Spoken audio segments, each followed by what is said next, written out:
भारत का समाज हर दिन सच से दूर होता जा रहा है और इसके लिए एक हद तक हमारा मीडिया भी जिम्मेदार है। मीडिया, जिसे फोर्थ पिलर ऑफ डेमोक्रेसी कहा जाता है, इसी इंस्टीट्यूशन ने ही देश को सबसे ज्यादा बर्बाद किया है। और मैं ऐसा क्यों बोल रहा हूँ, इस वीडियो को देखने के बाद आपकी आंखें खुलने वाली है। आप चाहे जिन भी रिपोर्टर्स को फॉलो करते हो, चाहे वो रवीश कुमार हो, बरखा दत्त हो या फिर सुधीर चौधरी हो, हर एक ने आपको ब्रेन वॉश जरूर किया है। वे राहुल गांधी की आलोचना बच्चों के किस्सों से कर रहे थे, लेकिन उन्हें इसका ध्यान रखना चाहिए था कि इससे बच्चों के साथ सार्वजनिक जीवन में कितना अन्याय होता जा रहा है। What?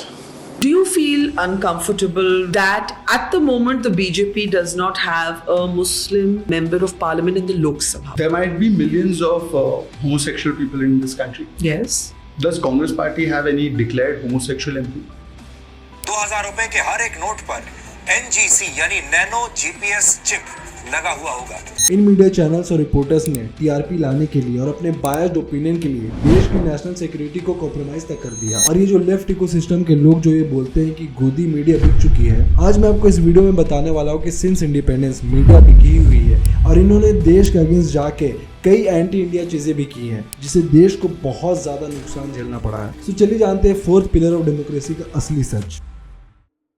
Whoever controls the media, control the mind। ये बात हम सबको पता है कि मीडिया एक बहुत ही क्रूशियल रोल प्ले करती है पब्लिक ओपिनियन को शेप करने में, और हर एक पॉलिटिशियन ये जानता है, इसलिए उन्होंने हमेशा से मीडिया का फायदा उठाया है। आजादी के बाद 1959 में पहली बार टेलीविजन न्यूज को दूरदर्शन के रूप में इंट्रोड्यूस किया गया था, बट इसे हमेशा से गवर्नमेंट ही कंट्रोल करते आई है। उस समय मीडिया का मतलब न्यूज़पेपर ही हुआ करता था, और जब तक जवाहरलाल नेहरू देश के प्राइम मिनिस्टर है तब तक उन्होंने मीडिया को काफी कंट्रोल करने की कोशिश की। इनफैक्ट 1951 में तो उन्होंने फर्स्ट अमेंडमेंट बिल को भी लाया था, जहां पे नेहरू जी ये डिसाइड करते थे कि कौन सी चीजें न्यूज़पेपर में छपेंगी और कौन सी चीजें नहीं छपेंगी। उनके हिसाब से ये देशहित में था और देश में मोरल इंटीग्रिटी बनी रहे, इसके लिए जरूरी था। बट रियलिटी में ये और कुछ नहीं, सिर्फ क्रिटिसिज्म से बचने का एक बहाना था। और ये पहली बार था जब मीडिया कॉम्प्रोमाइज होना शुरू हुई, और फिर इसके बाद कांग्रेस पार्टी रुकी नहीं। 1975 के इमरजेंसी का दौर तो हम सभी को अच्छे से याद है।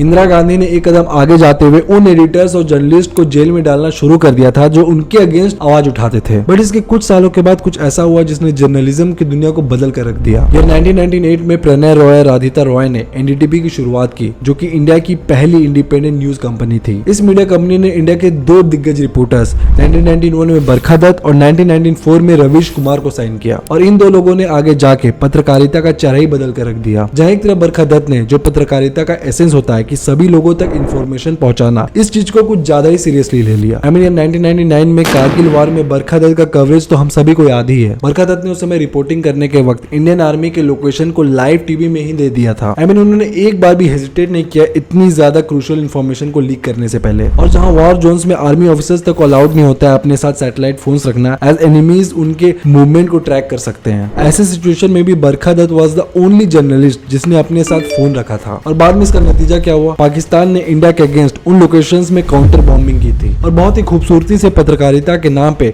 She single handedly sacrificed India's national security. अगर गलती एक बार होती है तो समझ में आता है, बट अगर एक गलती बार बार हो तो फिर दाल में कुछ ना कुछ तो जरूर काला है। बरखा दत्त ने अपने गलतियों से कुछ भी लेसन नहीं लिया। उन्होंने फिर से वही मिस्टेक मुंबई के 26/11 अटैक के दौरान किया, जहां एक तरफ इंडियन आर्मी और पुलिस वाले टेररिस्ट को रोकने में लगे हुए थे, तो वहीं दूसरी तरफ बरखा दत्त ने न सिर्फ ISI को एक व्यक्ति के बारे में बताया जो 19th फ्लोर में छुपा हुआ था, To some people inside the hotel, I managed to make a phone call to somebody who's staying on the 19th floor. But उन्होंने साथ साथ पाकिस्तानी ग्रुप को लाइव अपडेट्स भी दिए थे which they used against us। और इतने सारे ब्लंडर्स करने के बाद कांग्रेस ने उनके साथ क्या किया, उनको पद्मश्री से नवाजा। वाह।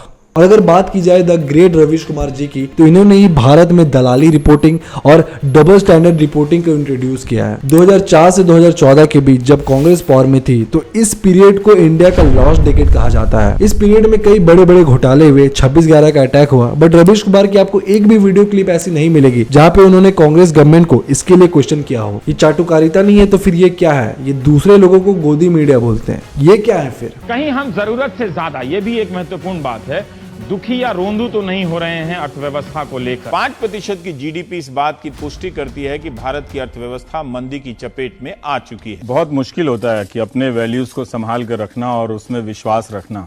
इनफैक्ट जब पुलवामा टेरर अटैक हुआ था तो उसमें रवीश कुमार ने यह कहा था कि इंडियन टीवी चैनल्स को अनएम्प्लॉयमेंट जैसे इश्यूज पर कंसंट्रेट करना चाहिए, ना कि पाकिस्तान स्पॉन्सर्ड टेररिज्म पर। नहीं तो ये आगे आने वाले इलेक्शंस में बीजेपी के लिए मददगार होगी। और पाकिस्तान आज तक रवीश कुमार के इस बयान को यूज करती है एज ए प्रूफ कि वो इंडियाई था जिसने पाकिस्तान को वॉर के लिए पुश किया था, which was definitely not the case. और रही बात रवीश कुमार के सेक्युलर जर्नलिज्म की, तो फिर उसके क्या ही कहने। आफ्ताब अमीन पूनावाला का कोई एक चेहरा नहीं हो सकता, इसे धर्म के एंगल से मत देखिए। आरोपी संजीव, रवि, लवकुश और राजकुमार 4 लोग आए और पीड़िता को दबोच लिया। क्या जाति के कारण उन्हें यह अहंकार मिला कि किसी के साथ कुछ भी कर सकते हैं? इसके बाद जब 2019 में सीए बिल को इंट्रोड्यूस किया गया था तो उस समय भी इस बिल को लेकर के काफी मिस इन्फॉर्मेशन फैलाया गया था, जिसकी वजह से हजारों की संख्या में लोग सड़क पर उतर गए थे और प्रोटेस्ट कर रहे थे। सिर्फ एक मिस इन्फॉर्मेशन की वजह से ना सिर्फ आगे जाके इस प्रोटेस्ट में 25 लोगों की जान गई थी, बट इसके वजह से देश की हार्मोनी और ग्रोथ को भी अच्छा खासा नुकसान झेलना पड़ा था। पत्रकारिता जो कि एक समय सही इंफॉर्मेशन लोगों तक पहुंचाने के लिए यूज किया जाता था, आज ये सेंसेशनलिज्म, मिस इन्फॉर्मेशन और प्रोपेगेंडा का हब बन चुका है, जिससे कई लोगों की जान भी गई है। और सोशल मीडिया ने इस आग में घी डालने का काम किया है। अगर आप 2014 से पहले के दौर को देखोगे तो उसमें जितने भी न्यूज चैनल्स हुआ करते थे वो सभी ही प्रो गवर्नमेंट बातें करते थे, यानी कि मीडिया तब भी बिकी हुई थी। और 2014 में जब मोदी गवर्नमेंट पावर में आई तो उसके बाद से हमें 2 प्रकार के न्यूज चैनल्स देखने को मिले। एक वो जो हमेशा प्रो मोदी गवर्नमेंट बातें करते हैं और एक वो जो हमेशा एंटी मोदी गवर्नमेंट बात करते हैं। और अगर आज देखा जाए तो आज भी मीडिया बिकी हुई है, हर कोई अपना बायस्ड ओपिनियन ही आपको देता है। अब जिन भी टीवी चैनल्स या टीवी रिपोर्टर्स को फॉलो करते हैं उन्होंने आपके सोचने के तरीकों को किसी न किसी तरीके से इम्पैक्ट जरूर किया है। और इसी का नतीजा है कि आज के समय देश में पोलराइजेशन बढ़ता जा रहा है, जिससे देश की हार्मोनी पे एक गहरा इफेक्ट पड़ रहा है। और ये आपकी रिस्पॉन्सिबिलिटी कि आप जब भी किसी कंटेंट को देखते हो, किसी क्रिएटर के या फिर किसी रिपोर्टर के, तो आप उनकी बातों को आंख बंद करके भरोसा मत करो, अपने स्तर पे जरूर क्रॉस वेरीफाई करें। तो that was it. Thanks for watching this video. If you like the video, do like this video, share this video, subscribe to this channel, and until next time, be the change.